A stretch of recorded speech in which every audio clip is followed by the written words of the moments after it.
This is Pete, Rooftop Shooting Academy. Wanted to cover a video on the importance of doing a press check.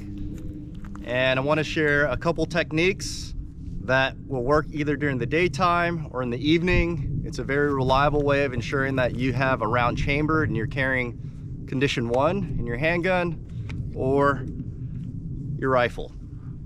So starting with the pistol, I'll just share my preferred method of doing a press check. I've seen folks do press checks a variety of different ways.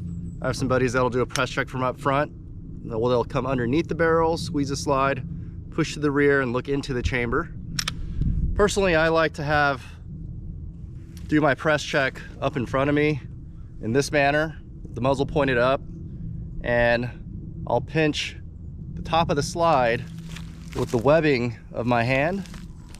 And as I squeeze and hold the bottom part of my pistol, what tends to happen is that slide will just naturally start to come to the rear, at which point I can take a glance in the chamber and see that there is not one chambered up. At which point I prefer to charge my pistol from the top and the rear, where I get plenty of purchase. I can be very aggressive in charging that slide and chambering that round. Then I'll come back and do the press check from up top again. See that there's brass. Now, a method that works during the day or in the evening is, with my method of a press check, I can squeeze the top of the slide, take my index finger, be safe, and you'll notice my finger isn't anywhere near the trigger well. I'll come and poke my index finger into the chamber area. I'll feel cold brass, which tells me I've got a round chambered. Tap the rear to ensure that the gun goes completely into battery. If it's slightly out of battery, the gun will not go off. So if your slide is hung up a little bit, make sure you tap the rear.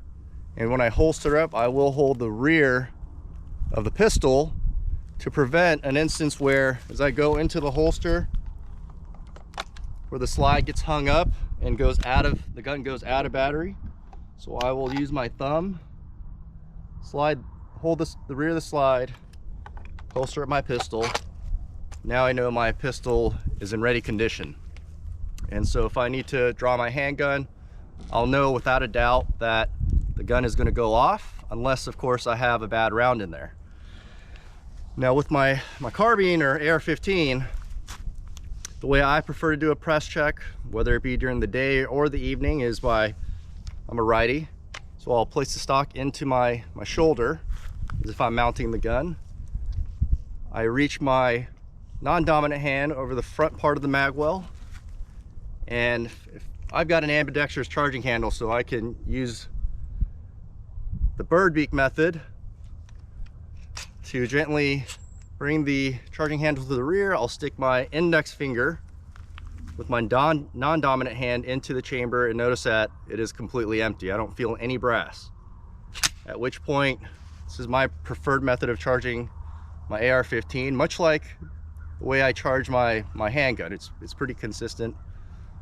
I'll use, again, the bird beak method and run that charging handle to the rear. Make sure you don't baby the slide all the way on the way forward. And then I'll go ahead and do a press check again. Stick my finger into the chamber, feel cold brass. The gun, as you'll notice, is pointing in a safe direction, up and away.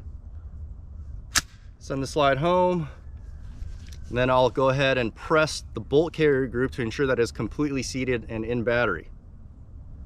When I'm done with my press check process on my AR-15, I make it a point to close the dust cover, which tells me that if I say set the rifle down, or if I'm in the back of a truck because we're on a pig hunt and we're going from one location to another, I can feel and notice that the dust cover is closed, which again tells me that I've gone through my press check process. But again, this method works during the day, and in the evening I don't have to visually look into the chamber to ensure that I have a round in the chamber.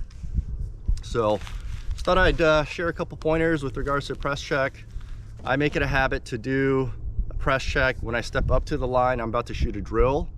Of course, before doing competitions, absolutely before I go out and step out of a truck to go shoot a pig or any other animal that I'm hunting.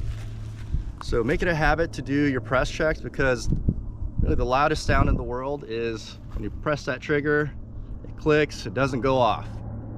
And a lot of times people will panic, look down at their gun, and forget that all they need to do is run that slide or charging handle. So avoid that situation to begin with. Make sure you're doing your press checks, be consistent, have a process even before you're gonna go out and shoot live rounds, to ensure that when it's time to go and you go off safe and press that trigger, that the gun's gonna go off.